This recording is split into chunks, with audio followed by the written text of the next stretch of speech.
Hello guys, আজকে সকাল সকাল একটা মর্মান্তিক খারাপ একটা দৃশ্য দেখে ভিডিও না করে পারছি না।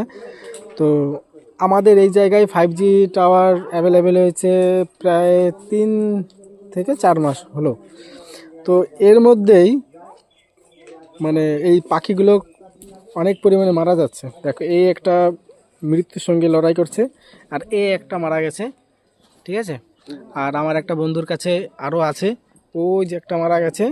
হুম। তো এই আর একটা মারা যাচ্ছে, এও বাঁচবে না।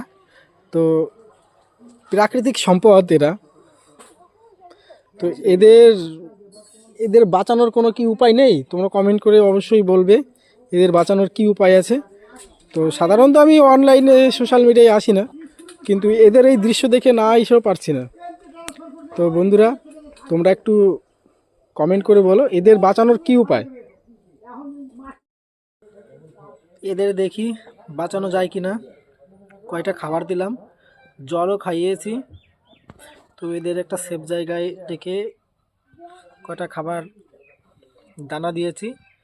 ঠিক আছে বন্ধুরা, ভীষণ দুঃখ লাগলো এদের দেখে। তো এখনকার মতন রাখছি, তোমরা কমেন্ট করে বলো